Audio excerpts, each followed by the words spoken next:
Je dis merci à Dieu pour cette opportunité. Merci aussi à Papa Diafouila. Nous disons toujours que cette place, la chair est chère. On ne la cède pas à n'importe qui. Le fait de me donner cette occasion, c'est vraiment un honneur, une marque de considération. Dieu est bon, Dieu est amour. Je l'appelle papa, d'abord par son âge, il est papa devant moi, et dans l'œuvre de Dieu aussi.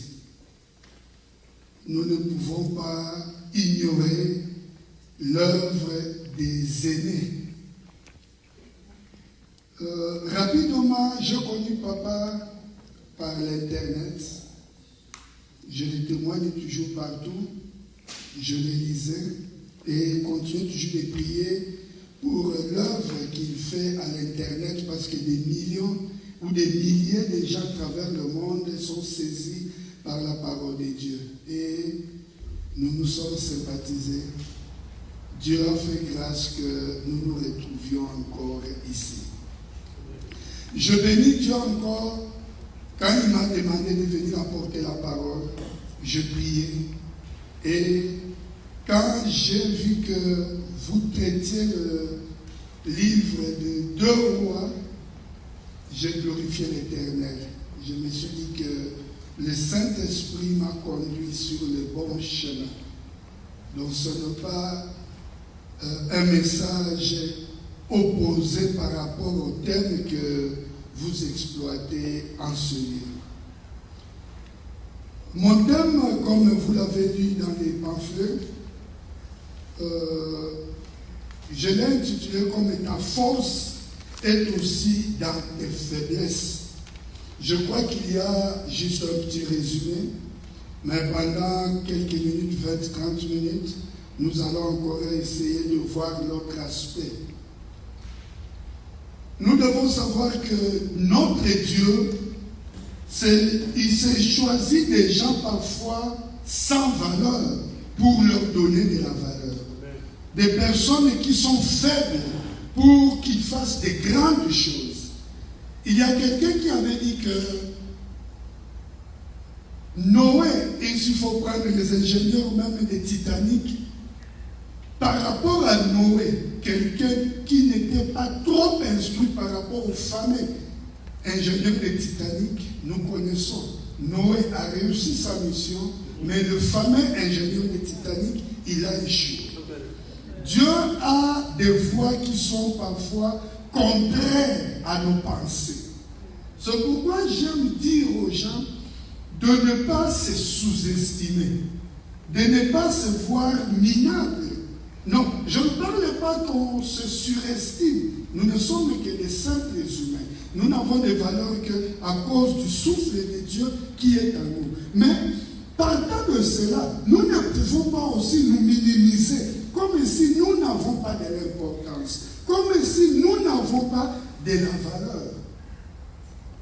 Malgré nos qualités, malgré notre intelligence, notre sagesse, nos conditions sociales. Mais il y a aussi l'autre aspect que je peux dire des faiblesses.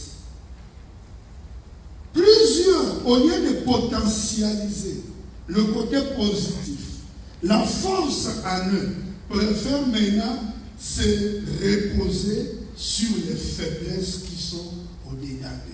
Et ils échouent dans leur mission. Nous allons lire le texte que vous connaissez, 2 Rois, chapitre 5, verset 1. Naaman, chef de l'armée du roi de Syrie, jouissait de la faveur de son maître et d'une grande considération, car c'était par lui que l'Éternel avait délivré les Syriens. Mais cet homme fort et vaillant était lépreux. C'est ça le texte. Nous connaissons tous l'histoire de Naaman. Vous êtes en train de lire ces livres. Mais qui est Naaman? Naaman fut un général, un grand, un jeune. Peut-être dans le milieu du Canada occidental, nous ne voyons pas plus cet aspect. Mais nous qui venons de l'Afrique, de pays en guerre, nous connaissons un général d'armée. Parce qu'il doit marquer des traces sur les terrains. Si vous avez des généraux faibles, le pays sera toujours envahi et dominé. Alors, il faut avoir des généraux forts. Alors, Naaman aussi fut de cette espèce-là. Il était un homme fort, un général d'armée du roi de Syrie. Il était vaillant, un héros. Il avait la gloire, la marque de distinction. Il était considéré dans la société. Il était respecté. Il avait la confiance du roi, la considération du peuple. Tout réussissait pour lui. Tout allait très bien pour lui. Mais, la Bible ajoute un mais, malgré toutes ses qualités, Naaman était lépreux. Gloire à Dieu, actuellement, la médecine a maîtrisé la lèpre. Mon épouse est du corps médical. C'est elle qui m'a donné un peu cours à comprendre toutes ces choses-là. Elle m'explique. Actuellement, la lèpre est presque, je crois, guérissable. Mais à l'époque, on ne pouvait pas la guérir. Je vis de lépreux dans mon pays, ça coupe le doigt, les pieds. Donc il y a des parties, quelqu'un peut avoir la lèpre. On voit ça parce qu'il y a des signes sur la figure, la main, tout ça. Mais il pouvait aussi avoir des traces dans le corps invisibles qu'on ne voit pas. La lèpre rongeait ce homme fort que la Bible vante d'un côté en amont. La Bible le vante, mais en aval, on le présente qu'il était lépreux. Donc condamné à la mort. Et il ne pouvait pas vivre avec les gens. On devait l'amener au coin, en dehors de la ville. La Bible nous présente les péchés comme des lèpres. Je ne veux pas seulement parler dans l'aspect de péché. Certes, en tant que chrétien, le péché, nous devons l'éloigner le plus possible de nous. Parce que nous avons une mission, nous avons une promesse d'aller au ciel. Ce monde passera. Tout ce que nous vivons passera. Donc nous sommes des pèlerins, des voyageurs sur cette terre. J'aime la prière que le pasteur a faite pour le jeune Jean. Vous avez cette grâce. Mais nous autres, Dieu nous a ramassés, considérant que je suis ici à Orléans. J'étais peut-être déjà à Montréal. C'est là qu'il est venu me prendre pour me ramener ici. Mais vous avez encore la vie devant vous. Les erreurs que nous avons commises dans la vie, vous ne les commettrez pas. Et vous verrez que vous vivez une vie d'abondance. La meilleure vie, c'est en Christ. Celui qui a Jésus a la vie. Celui qui n'a pas Jésus n'a pas de vie. Au pays, Dieu me fait grâce d'apporter la parole de Dieu aux personnes élevées en dignité. Aux généraux, aux présidents, aux gouverneurs, aux PDG. Mais j'ai compris une chose. Un jour, je disais à mon épouse, chérie, ne regarde pas la belle voiture. Ne regarde pas le nombre des gardes-corps. Ici, je vois des gens. Une autorité se promène seule. Mais dans mon pays, il peut y avoir 40 gardes-corps. Quand il descend ici, on doit sentir qu'il est là. Mais quand vous êtes chez lui, malgré 100 militaires qui les gardent, il te dit, pasteur, ça ne va pas. J'ai des millions de banques. J'ai tout ce qu'un homme peut avoir. Mais je n'ai pas de paix. Je ne dors pas. Je ne mange pas. Mais toi-même, tu le regardes. Non, la vie est compliquée. La vraie vie, j'ai compris, n'est qu'en Jésus. Parce que nous avons Jésus, nous avons cette assurance qu'un jour, nous serons dans cette gloire. La vie de Naaman nous interpelle, nous tous. D'un côté, Naaman avait des qualités. C'est comme nous tous. Nous avons des qualités. Notre intelligence, notre situation sociale, nos investissements, nos projets, tout. Souvent, nous sommes distraits par cela. Mais nous oublions un côté, la lèpre qui ronge les vies. La lèpre peut aussi être considérée comme tout ce problème caché au-dedans de tout un chacun de nous ici. Nous sommes dans la maison du Seigneur, mais au-dedans de nous, il n'y a que Dieu seul qui connaît. Vous voyez l'apparence, l'extérieur, mais au-dedans, tout un chacun connaît ce qui le ronge. Il connaît la lèpre qui le détruit, les difficultés, la peur, l'incertitude qui envahit les chrétiens. Nous prions, mais nous avons des doutes au-dedans de nous. Nous sommes rongés par des crédits bancaires. Nous sommes rongés par des maladies. L'amertume détruit des vies. Cette joie-là chrétienne est partie. Nous sommes dans la maison du Seigneur. Il y a une joie éphémère peut-être, mais dès que tu quittes ici, tu rentres. Ce sont des pleurs. Je vais donner un exemple. La baleine dans l'océan.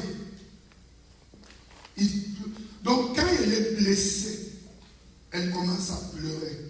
Est-ce qu'on verra ses larmes? Non. Pourquoi? Parce que les larmes sont confondues avec les eaux de l'océan.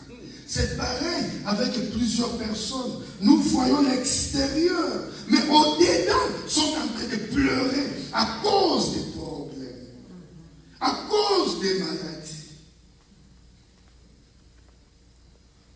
Naaman, d'un côté, il était fort, il était puissant, mais d'un autre côté, il avait la lèpre. Tu es fort, tu as cru à Jésus. Tu marches avec Dieu. Mais au-dedans de toi, il y a cette lèpre spirituelle. Il y a ce problème, cette difficulté qui te ronge. Il y a cette famille, ce poids de la famille qui t'envahit.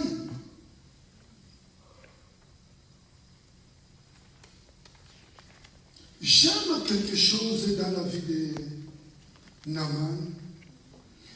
Naaman ne s'était pas laissé emporter par sa faiblesse.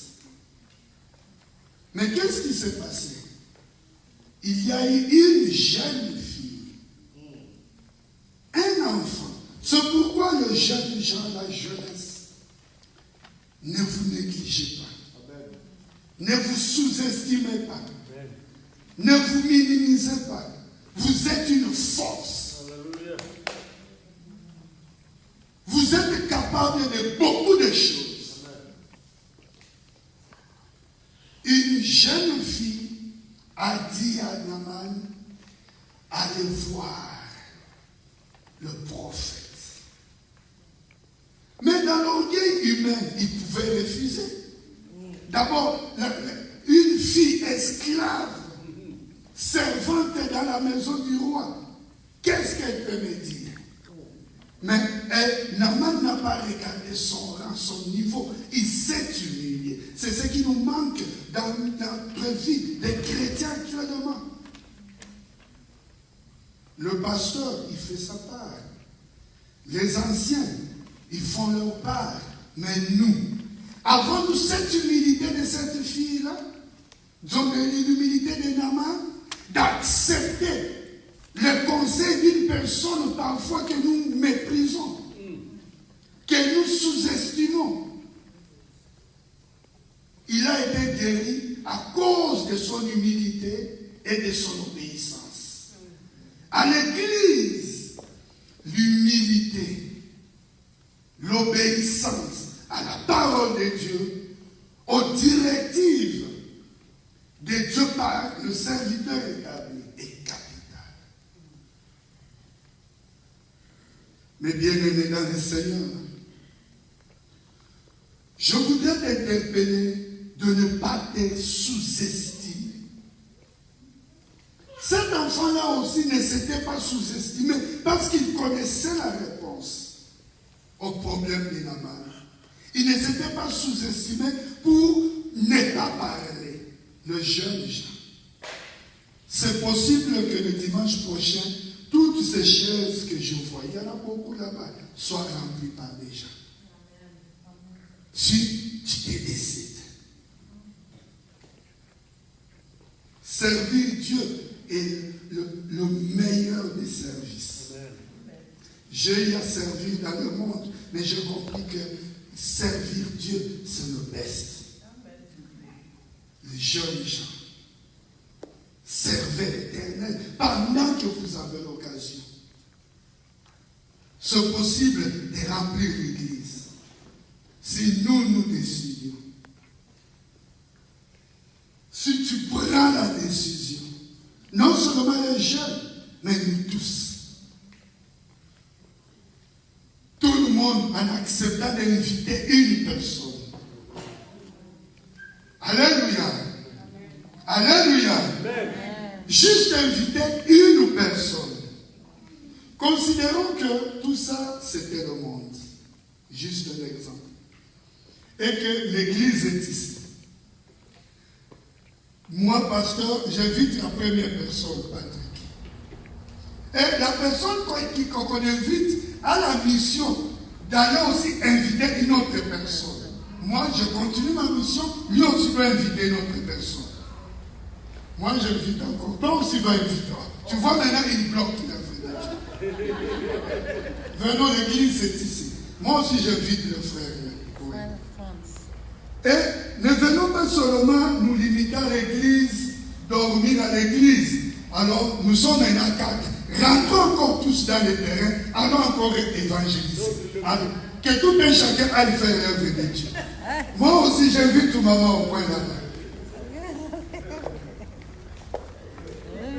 Et quand tu arrives ici, tu as la mission, ne reste pas là-bas. Alors, allons encore nous tous, on ne peut pas. Le dimanche prochain, allons encore évangéliser. J'invite encore ma maman ici. Donc, on ne peut pas rester. Donc, le dimanche prochain, c'est le devoir. D'ailleurs, j'invite même les pasteurs aussi. Tout le monde, ne restez pas là-bas. Sinon, nous bloquons l'œuvre de Dieu. Ne te sous-estime pas. Nous tous ceux qui sont restés ici, nous bloquent l'œuvre de Dieu. Parce que le dimanche prochain, allons encore évangéliser. C'est con. Allez chercher les nouvelles âmes.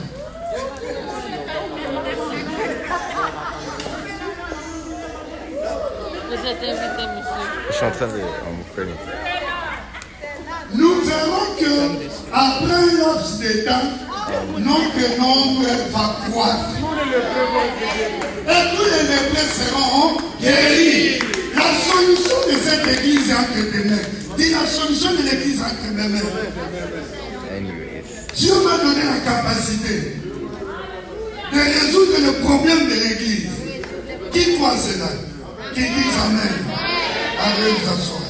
Donc, vous voyez que parfois nous bloquons l'œuvre de Dieu. Ne te sous-estime pas.